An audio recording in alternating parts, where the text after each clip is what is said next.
What's up, everybody? Let's Talk Jets Radio. I just listened to Coach Saleh's press conference, so this obviously is not going to be a very positive video. I'm glad he's keeping receipts, though, for all the doubters out there. I'm glad he's also telling Jet fans who jumped off the boat, you're not welcome back on, because he's been here all of 5 minutes when we've been sitting on this sinking boat for about 10 fucking years.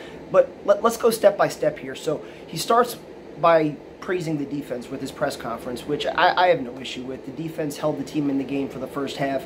You know, they had those two big plays that they gave up. I don't really like him excusing them the way he did.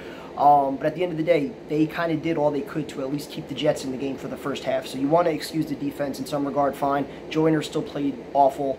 When Lawson was actually out there, which again, he had, like under 30 snaps. When he was actually out there, I went back and watched some of the highlights. He wasn't getting any kind of push at all. He was getting stood in his tracks by that third-string left tackle, so that obviously wasn't good. Bryce Hall, he was out there for 5 plays, gave up the deep touchdown. You wonder, where the help was from Joyner on that. The defensive line rotation, again, I just didn't think it really made any sense. But if you want to give the defense a pass, that's fine. He goes to the game plan for the offense and talks about how they started in 13 personnel, which was why we only saw Garrett Wilson for 6 plays in the first half.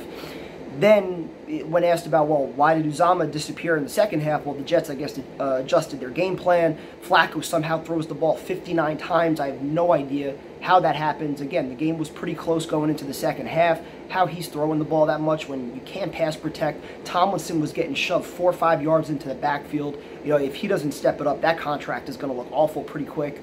Obviously, again, you had all the shuffling, so it's understandable that Fant struggled a little bit. Mitchell, his first start, kind of understand that.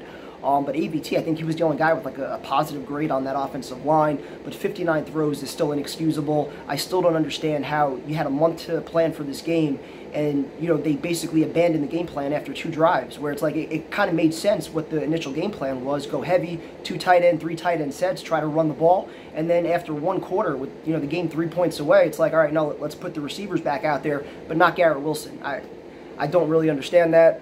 Saleh went on to talk about the instant coffee age. He said that during his presser, and then he said it again on the Michael Kay show. Listen, this is not about fucking making instant coffee.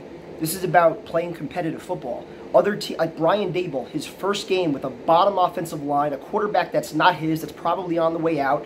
Like, he coached that team up. He played to win.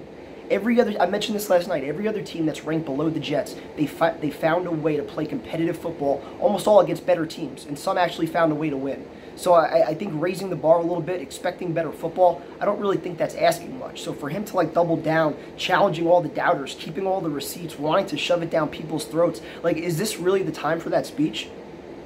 You deserve the criticism right now. You deserve to be doubted right now because you have not shown anything yet. Jet fans are dying for a winning product. When you show something, when you show progress, we're all going to be there. We're all there now. We're all watching. Give us a reason to come out to the stadium, though. I mean, I don't know what his point of doing that was. To me, it shows that he's cracking, that he's under pressure, that he's not really handling all the pressure very well, and he feels the need to keep all these receipts, and he's listening to all the doubters. As head coach, you're supposed to be able to drown out all that noise. You're supposed to set the example. So if he's listening to it, imagine what the players are doing. They're obviously listening to it. They're paying attention to it. Is that really where you want your mental focus to be? I don't really understand that. He doubled down again 3 times, I think, talking about how the process is too good not to succeed. He's seen it work countless other times. I just don't understand it. And then probably the worst part was that he actually went back 3 years ago, and he wants to blame McCagnon and Gase, saying that this was worse than an expansion roster when Joe Douglas got here. For however true that may be, Douglas has been here for 3 years. This is now Saleh's 2nd year. To be going that far and trying to place blame, like I just said, when other coaches are walking into shitty situations and finding ways to get their team to compete, that looks terrible on you. There's more than enough talent here right now where you should not have to be reliving 3 years ago. We should not have to be talking about 3 years ago. Douglas has had 3 off seasons, 2 with Saleh, plenty of draft picks, plenty of money to throw around. They've had their choice of guys. This is their team. So what are we still talking about 3 years ago for? I understand shit takes time. Your rookies need time to get acclimated to the NFL. I get all that. But there's a lot of veterans that also played like shit yesterday. Where was Uzomah? You paid him $10 million. Where was he? Tomlinson didn't look good. You paid him a ton of money. The 2 biggest signings from last year, Corey Davis, Carl Lawson. Davis had some numbers, but he also had a drop. Lawson was invisible. This is money that we're just throwing away if these guys aren't producing and they're not part of the long-term future. So I blame Douglas a little bit, but overall, I think the talent's there. I think there's more than enough talent for this coaching staff to work with. Could they have done better on the offensive line? Absolutely. But this coaching staff has got to get their shit together. I'm tired of the excuses. I'm tired of them justifying everything. And it's good to know they're taking receipts now, too. So talk to you guys tonight. It should be fun.